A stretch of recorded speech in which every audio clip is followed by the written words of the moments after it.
Good morning, good Sunday morning on this beautiful fall day, and welcome to 4 Insights into Self-Healing. These are from a course in self-healing.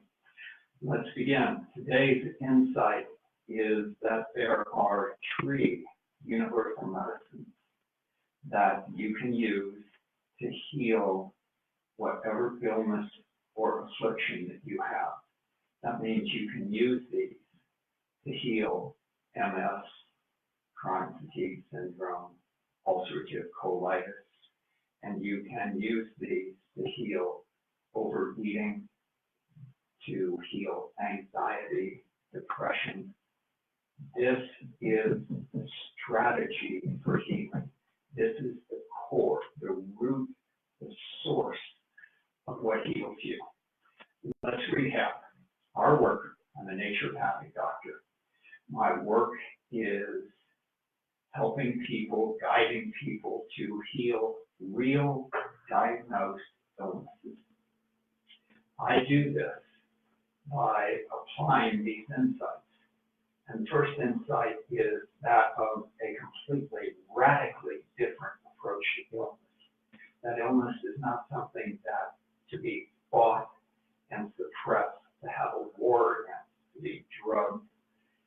Illness is a benevolent message from our body that is calling our attention to something. What is it calling our attention to? This is the second insight. It is calling our attention to the ways we perform 4 behaviors. The ways we eat, the ways we move, the ways we think, the ways that we relate with others and relate with ourselves. The third insight is how do we change our self-harming behaviors? And that is by using power with rather than power over. Instead of being against our behaviors, criticizing and coercing ourselves in our attempts to change, we use power with. We come to ourselves as a kind parent and approach our behaviors as we would train our children to not drink so much coffee or wine. Okay? And then that brings us to today's insight, which is there are 3 universal medicines that we can apply to any aspect of our affliction, our suffering, our illness, our disease. And these 3 medicines are kindness, truthfulness, and community. Let me elaborate for you. Kindness is the core of everything. Kindness is our very nature. It is your kindness toward yourself that brings you to watch this video at this time. You are seeking something that will assuage your suffering and something that will increase your well-being, that will bring you real benefit. Kindness is the first medicine. The second medicine is that of truthfulness or honesty. And truthfulness is, first of all, the truth of how deeply you care about yourself. And truthfulness guides us to discover how to fulfill our passion, our kindness toward ourselves. How do we do what we want to do so much? And by truthfulness, we come to understand ourselves. We are honest with ourselves. We look and see what is it that I'm doing in each of my behaviors that is harming me, and how can I change these behaviors? Truthfulness leads us to understand ourselves, and understanding is power. The third medicine is that of community. Community was here before we were, right? We were born out of community. transformed into a wisdom and a love that is far greater than ourselves. And there is a saying, she who hides her illness can never be healed.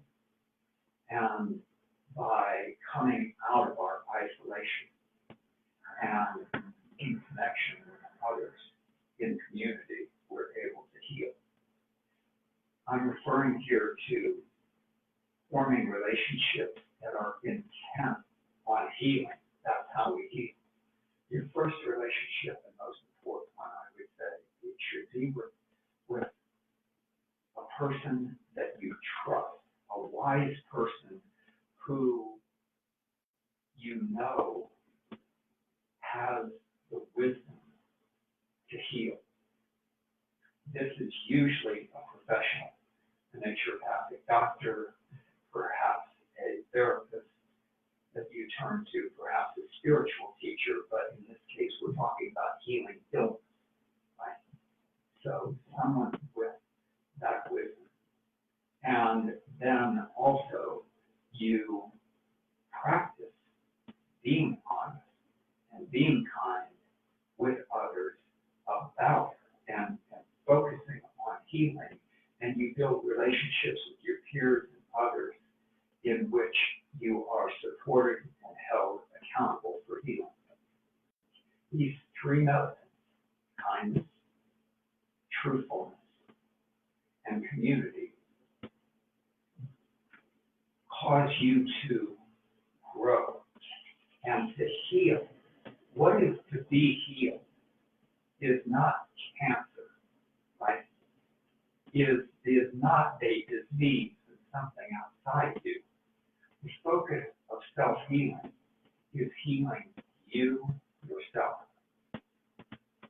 And to heal yourself requires that we grow in love or kindness toward ourselves. Being able to give love to ourselves and to receive our own love. The second is it requires that we grow in self-understanding, to understand what it is that we really want. What is it that we really believe about our capacity to heal? And we understand more deeply how we are harming ourselves and the actual mechanisms that bring about the harm. Those mechanisms, you know that you should not drink so much wine or eat so many sweets. But what are the mechanisms that bring excess wine drinking and excess sweet eating into action? What causes them? Right? This is what is available to us when we listen to ourselves compassionately and when we speak to ourselves honestly. And finally, to do this, absolutely essential that we be in a relationship with others who hold this wisdom, and that we're giving and sharing our own wisdom and our own love with others, dedicated to the intent of making our lives healthier and happier. It's my joy to share this with you, and I hope for you that you find this as useful as I have found it in my own life and with my patients.